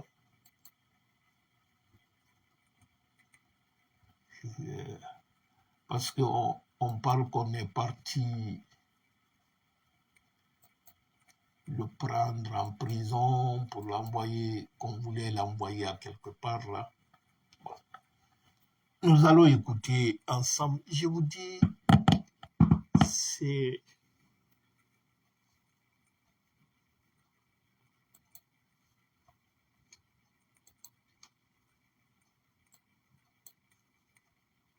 Très tôt le matin, un fait grave s'est produit à la maison centrale de Conakry, un fait qui interroge, qui inquiète et surtout qui appelle des réponses. Selon nos informations recoupées, des éléments des forces spéciales ont effectué une descente matinale à la prison centrale à bord de 4 pick-up. Dès leur arrivée, tous les détenus ont été confinés dans leurs cellules, privés d'accès à la cour pendant plusieurs heures. L'objectif de cette opération était clair, l'extraction du commandant Toumba Diakité vers une destination qui, à cette heure, reste inconnue. Mais cette extraction n'a pas pu être menée immédiatement. De longues discussions se sont engagées entre les forces spéciales et l'administration pénitentiaire. Finalement, les forces spéciales se sont repliées avec l'intention, selon nos sources, de revenir dans la nuit pour mener l'opération à terme. Ce qui pose une question simple mais lourde de sens. qui décide aujourd'hui des extractions à la maison centrale de Conakry, car ce qui s'est passé ce dimanche n'est pas un cas isolé. Avant Toumba Diakité, plusieurs militaires accusés de tentative de coup d'État ont été extraits de la maison centrale pour des destinations inconnues. Le lieutenant Morsiré et ses co-accusés en sont l'exemple le plus troublant. Ils ont été jugés par un tribunal militaire alors même qu'ils n'étaient plus physiquement présents. Depuis leur extraction, aucune information officielle, aucune communication, aucun éclairage sur leur situation. Même scénario pour le lieutenant Mara, extrait de la maison centrale, et depuis, silence total. À ce stade, il ne s'agit plus de rumeurs ni de spéculations. Il s'agit d'un phénomène récurrent, documenté et surtout manifestement extrajudiciaire. Or, dans un État qui se veut fondé sur le droit, toute privation de liberté, tout déplacement de détenus, toute extraction doit être encadrée par la loi, notifiée, tracée et assumée par des autorités clairement identifiées.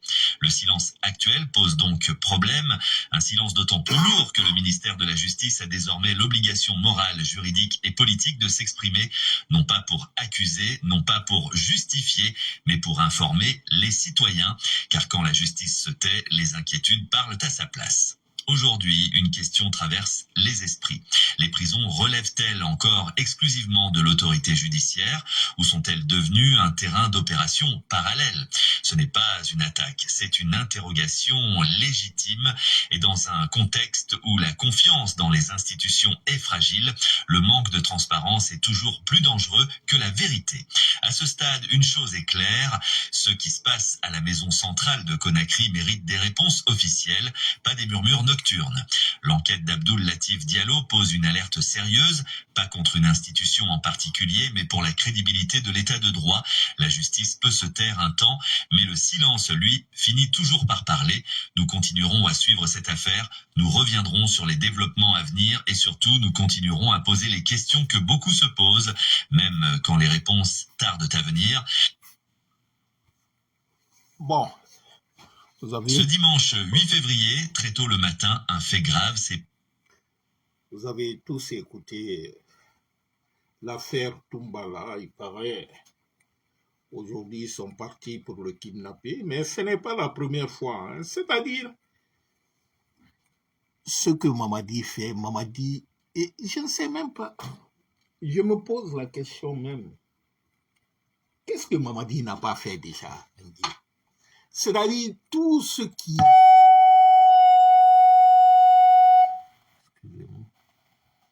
Tout ce qui est abominable, c'est-à-dire qui est inacceptable nulle part au monde, mais en Guinée, on le fait. Il n'y a pas ce que Mamadi n'a pas fait aux Guinéens, c'est-à-dire il n'y a pas ce que ce régime n'a pas fait comme du mal en Guinée. Mais imaginez-vous, les prisonniers, on vient kidnapper les prisonniers, on va, on leur tue. Tout le monde a vu. Le cas de Sadiba Koulibaly, ça a été le même cas. Sadiba Koulibaly, on est parti, on l'a assassiné froidement. Et à Sélection qui a été la même chose. Le dernier du jour, c'est Pivi, mais au-delà de ces personnes connues, c'est les centaines et des centaines de militaires qui disparaissent, qu'on tue. Et que tout le monde, surtout les militaires, sont assis et regardent ça. C'est-à-dire chacun attend son tour. Mais nous disons à ces militaires, écoutez, Mamadi n'est pas de vôtre. Mamadi n'est pas un militaire guinéen. Mamadi, c'est un légionnaire français. Et Mamadi ne va laisser personne entre vous. Il va vous éliminer tous. On a vu ce qui se passe entre lui et Idi Amin. Certes, nous, on s'en fout qui s'entretuent entre eux là-bas. Nous, ce qui nous intéresse, qui débarrassent tous le plancher, c'est-à-dire ils quittent le pouvoir. Mais ce qui se passe actuellement entre Idi Amin et Mamadi, ce n'est que la partie visible. Hein. Mamadi est en train de complètement de scier l'arbre, c'est-à-dire on dit un arbre pour être solide, là, il faut avoir des racines qui sont plantées. Mamadi s'attaque d'abord à des hommes de main d'Idi Amin. Il les élimine tous. C'est que Idi Amin, on n'a pas enlevé Idi Amin. Pourquoi? Idi Amin devrait être remplacé par Amara. Mais pourquoi on n'a pas limogé Idi Amin? C'est parce qu'ils savent que Mamadi même n'est pas au courant de ça. Mamadi ne maîtrise rien. C'est les clans Amara, Giba Diakité, Bala Samoura, la femme de Mamadi, et les Dansa Kourouma et tout ça, sont eux qui gèrent. Mamadi, lui, il pique les cris chaque fois. Et il y a des choses qu'on ne dit même pas. Parce qu'on sait qu'il est d'État fragile. Mamadi ne commande pas. Et la Guinée est commandée, au-delà de ces personnes, à des conseillers occultes français et des multinationales, Rio Tinto et tout ça, qui sont des financiers. Donc les décisions qu'ils prennent entre eux, ils disent, faut pas brusquer. Il faut d'abord retirer tout le pouvoir à Idi Amin, affaiblir Idi Amin avant de le limoger. C'est ça le vrai problème. Mais Idi Amin sait que Mamadi n'est plus lucide, que Mamadi, son état de santé ne le permet plus de prendre une décision forte. Donc Idi Amin sait quand la décision tombe que ça ne vient pas de Mamadi, ça vient de ses clans rivaux. Et chacun d'entre eux attend le jour pour attaquer. Donc le pouvoir est fragilisé en Guinée. Le pouvoir central est à terre. C'est ça qui se passe. Mais les militaires, les officiers qui voient tout ça, ils regardaient. Mais attendez-vous, votre tour viendra. Parce que Mamadi ne va laisser personne, le groupe de Mamadi et tout ça. C'est le jour que votre tour viendra que vous allez dire, ah, il fallait que j'intervienne. Mais il faut qu'on se dise la vérité. Aujourd'hui, plus que jamais, il nous faut retrouver cette conscience collective, cette conscience commune. Il faut que la lucidité prenne la place pour la République au-dessus de nos intérêts égoïstes de foi, de mettre de côté nos rancœurs et nos ambitions individuelles pour s'attaquer à la maison mère qu'est la Guinée. Car on ne peut pas sauver une nation en applaudissant un bourreau. Ce n'est pas dire à Mamadi qu'il est beau, qu'il est comme ça, parce qu'on sait qu'on aura un décret demain. C'est pas comme ça qu'on va sauver la Guinée. La République ne se défend pas seule. Pour défendre une République, il faut que nous soyons ensemble, parce que nous sommes tous les fils de ce pays et nous sommes les victimes de ce groupe de bandits. Il faut cette vigilance citoyenne. Il faut cette unité entre nous dans le sens du devoir. Parce que ici, personne d'entre nous ne sera épargné par ce groupe de bandits. Si nous tombons, nous allons tomber ensemble. Si nous nous laissons que Mamadi marche dessus, nous allons mourir tous comme les idiots. C'est au-delà du régime, c'est au-delà des personnes. Il ne reste qu'une seule vérité. Et cette vérité, c'est la conscience collective. Il n'y a pas de république forte sans les républicains forts. Nous devons nous battre pour cet avenir commun. Parce que nous sommes tous victimes de ce groupe de bandits. Sans notre union, avec notre division, on donne la force à ce groupe de bandits du marché dessus. Laissons nos petites différences querelles politiciennes là de côté d'abord pour s'attaquer au vrai problème du pays qui est la Guinée. Aujourd'hui, la Guinée, ils sont en train de vendre la Guinée à l'étranger sans aucune garantie. Les accords qu'ils signent avec les Américains, c'est mettre la corde au cou de la Guinée. Simandou, le minerai ne passerait plus maintenant par le port de Mourbaya, il passera par le port de Libéria, c'est-à-dire c'est le chemin de fer de Bosman là, qui va transporter le minerai à partir de Beila et tout ça là, l'eau là, il passe par... C'est parce que ça a quelque chose de 40 km.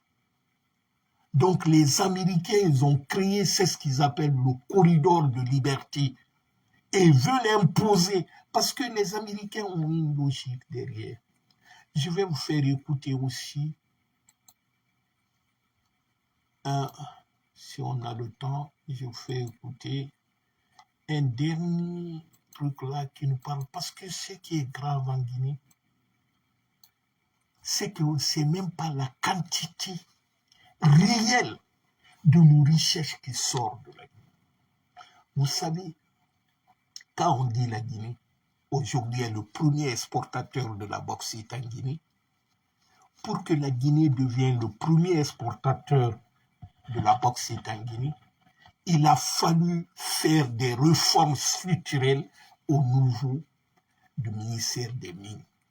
Alpha Condé, lorsqu'il est venu, sa première action, c'était la restructuration du ministère des Mines. Il a créé un nouveau contrat minier, c'est-à-dire un code minier. Ce nouveau code minier a redessiné toute l'architecture de nos ressources minières en Guinée. Il a mis les garanties, il a mis l'État guinéen maintenant a eu plus d'avantages. C'est-à-dire, l'État guinéen devrait avoir dans toutes les sociétés minières en Guinée plus de 35% de part d'action.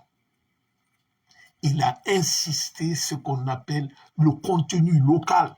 C'est-à-dire, quand les sociétés là viennent, ils ne vont pas aller chercher les sous-traitants, seront les Guinéens. Et on va employer les enfants du tiroir. Il y a ce qu'on appelle aussi la responsabilité sociétale. Quand une société étrangère vient exploiter la richesse chez nous, il doit construire dans ces villages-là les dispensaires, les routes, les points d'eau, les écoles. Tout ça, c'est les innovations qu'Alpha Condé a eu à faire. En 2010, avant l'arrivée d'Alpha Condé, il n'y avait que 4 sociétés minières qui exploitaient en Guinée, qui étaient reconnues. Mais il y avait plus de 800 permis d'exploration qui étaient donnés un peu partout. Il y a tout annulé. Ces 4 sociétés qui étaient Rusal, CBG, et il y avait Rusal, CBG, il y avait Banakoro, la société diamantifère qui était à Banakoro et ceux de Sigri. C'était les 4 sociétés minières. Aujourd'hui, on a plus de 50 sociétés minières. La Guinée avait la part de marché de la Guinée sur le marché mondial. En 2010, à l'arrivée d'Alpha Condé, c'était 0,7%. Et pourtant, on a les 2/3 de la réserve mondiale de la bauxite. Avec Alpha Condé, avant le coup d'État, la Guinée était le 2e exportateur de la bauxite au monde. Avant le coup d'État. Mais après le coup d'État, on est devenu le premier. Alpha le disait dans toutes ses conférences publiques. Il dit, mon objectif, la Guinée sera le premier exportateur de la bauxite. Donc tout ce que Mamadi se tape la poitrine aujourd'hui a été préparé et programmé. Parce que les choses ne tombent pas du ciel. Hein. Il faut travailler sur les structures.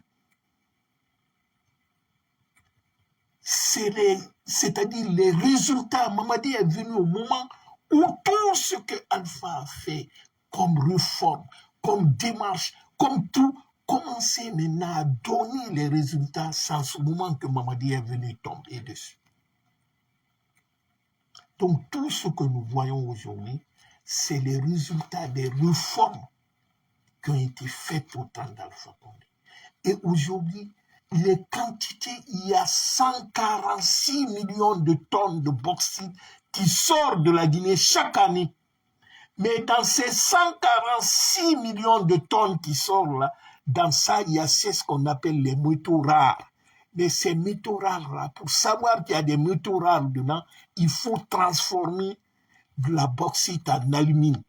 C'est la boue rouge là que tu vas voir s'il y a du coltan dedans ou d'autres métaux rares qui sont utilisés pour la fabrication des smartphones, des batteries et tout ce qui s'ensuit.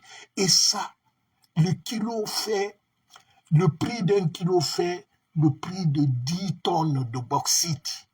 Mais ça sort en Guinée. Personne ne sait. Mamadi et Diba Diakité, ils ont négocié avec les multinationales. Ils ne connaissent même pas la quantité qui sort de la Guinée. Et ces métaux rares-là, on leur donne sous leur compte à Dubaï et ailleurs, on leur met. Et la Guinée perd par an de 9 à 18 milliards de dollars par an. Et cela, depuis 5 ans, ça se fait. Je vais vous laisser écouter. Guinée, premier exportateur mondial de bauxite, expédie sans savoir des terres stratégiques contenues dans ce minerai. Chaque année, en effet, elle exporte pour 180 millions de tonnes de bauxite, sachant que chaque tonne referme aussi, en moyenne, 1 à 2 kilos de terres rares, comme le cérium, la lantane ou encore le néodyme. Résultat, 180 000 à 360 000 tonnes de terres rares partent chaque année pour une valeur potentielle de 9 à 18 milliards de dollars si elles étaient extraites et valorisées. Un gâchis colossal, la Guinée vend sa bauxite brute, laissant des milliards filer à l'étranger faute de transformation locale. Peut-être qu'il va falloir revoir les contrats ou mieux encore, raffiner sur place. La Guinée, premier exportateur mondial de bauxite, expédie sans savoir des terres rares stratégiques contenues dans ce minerai. Chaque année, en effet, elle exporte pour 180 millions de tonnes de bauxite, sachant que chaque tonne referme aussi, en moyenne, 1 à 2 kilos de terres rares, comme le cérium, la lantane ou encore le néodyme.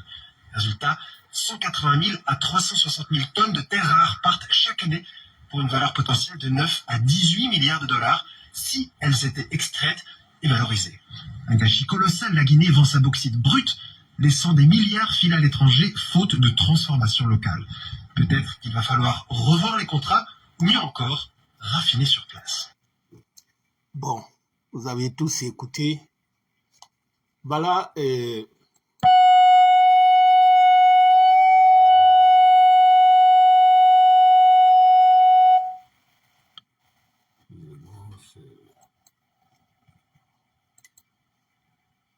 Qu'est-ce que le monsieur nous a dit?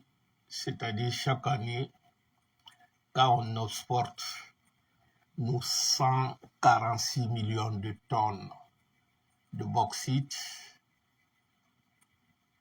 on exporte aussi, c'est ce qu'on appelle les terres rares. Parmi ces terres rares, il a cité le sécatium, le lithium ou le lantane ou coltan et tout ça là. C'est les minéraux qui rentrent dans la fabrication des ordinateurs, des voitures électriques, tout ce qui est de technologie. Il se trouve que à chaque tonne qu'on exporte, il y a au moins 10 kilos de ces minéraux rares. Mais les Guinéens ne savent pas. Pour nous, c'est la bauxite seulement qu'on transporte. Et pourtant, ces terres rares sont plus chères que le prix de la bauxite. Imaginez-vous un instant.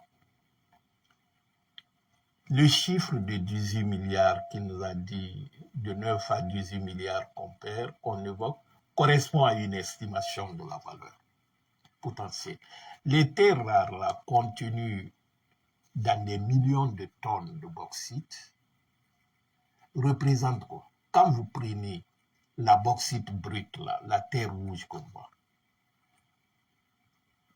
une tonne, c'est à peu près 35 à 70 dollars la tonne. Et les terres rares, quand on négocie le prix des terres rares, les terres rares sur le marché mondial, un kilo de terres rares, c'est 500 à 1000 dollars. 1 kilo. Et une tonne de bauxite, c'est 35 à 70 dollars. Et les 100, on dit, à chaque tonne de bauxite, on a à peu près 10 à 20 kilos de terres rares.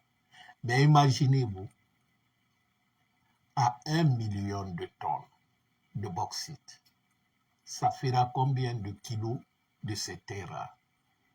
Et à 146 millions de tonnes, ça ne fait combien de kilos, ou voire même de tonnes de terres rares? Donc ça, nous perdons cela. Et cerise sur le gâteau, c'est en ce moment que les Américains viennent mettre leurs troupes dedans. Parce que la raison que les Américains avancent là, en prenant la Guinée, comme la Guinée, la RDC, les pays qui sont... C'est-à-dire pour les Américains, la Guinée, comme je disais au départ, c'est la jolie fille vierge au village que tout le monde convoite là. Et dit que les Chinois sont beaucoup implantés en Guinée. Donc ils vont venir eux aussi prendre leur part. Et dit surtout, ce pays-là, celui qui est là, qui a usurpé le pouvoir, il n'a pas de légitimité. Donc on va le dire, on va essayer de le protéger et il va tout nous céder. Donc, c'est ça, parce que les pays n'ont pas d'amis, c'est les intérêts. Eux, ils s'en foutent de la détresse de la population guinéenne. Ce qui intéresse Trump, là, c'est la richesse guinéenne. Ils ne se cachent même pas, c'est décomplexé. Mais en soutenant un régime tyrannique comme le régime de Mamadi, les États-Unis et les multinationales privilègent ce qu'ils appellent la stabilité de façade sur la légitimité démocratique. Parce que pour eux, la sécurisation des contrats avec un régime fort, garanti, démocratique, passe par la signature des conventions par une assemblée élue démocratiquement. Et ceci ne peut pas dévantager le peuple. Surtout que le coup d'État est venu où on a assaini complètement, le code minier guinéen était assaini. Ça faisait même, les institutions internationales disaient que le code minier guinéen doit être un exemple pour d'autres pays africains. Donc, comme Mamadi est venu, il a mis le pied sur le code minier guinéen. Mamadi s'en fout du code minier guinéen. Hein. Pour lui, ça n'existe pas. Donc, les Américains disent, c'est dans un pays de pagaille, comme ce qui se passe en RDC, là, la République démocratique. Il dit, nous, ce qui nous intéresse, c'est la richesse de ce pays-là. La population, on s'en fout, même s'ils tuent ces trucs-là, c'est pas notre problème. C'est ça, parce que ça a été toujours le côté de l'Occident. Le non-colonialisme n'est rien d'autre que la nouvelle forme de colonisation. Maintenant, ils ne viennent pas comme les envahisseurs, comme on faisait dans les années 60, on va dominer. Non, ils passent par les pions, les vassals. Mamadi est un pion de l'Occident. Donc, pour l'Occident, la compétition géopolitique, là, parce que dans la course des minéraux critiques, ils appellent les terres rares et tout ce qui est Simandou, les bauxites de la Guinée, il dit, mais personne ne veut laisser la place à son concurrent. Les Américains disent, si on exige trop de démocratie et de la légitimité à ce régime-là, il va se tourner vers les Russes et les Chinois. Eux, ils s'en foutent de tout ça. Et donc, mieux vaut fermer les deux. Mais le risque, c'est quoi? Le soutien financier à un tel régime, certes, ça va permettre de renforcer l'appareil sécuritaire de tyran pour un certain moment, mais ça va fragiliser aussi la confiance du peuple envers ces puissances-là. Le panafricanisme africain n'est pas né comme ça dans le rêve, parce qu'on a vu que tout ce qui détruit nos pays, l'Occident est quelque part derrière. Ce qui se passe aujourd'hui au Sahel, là, ne dites pas que ça ne peut pas se passer en Guinée demain. Et surtout, la Guinée a été le pionnier de l'émancipation des peuples africains. Depuis 1958, nous, on a dit merde à la France. Donc, malgré que Mamadi vient, qui veut nous imposer encore cette France, c'est-à-dire nous faire revivre ce que nos dévanciers ont combattu hier, c'est pour un certain temps. Parce que nous, les fils dignes de ce pays, nous n'allons pas laisser Mamadi.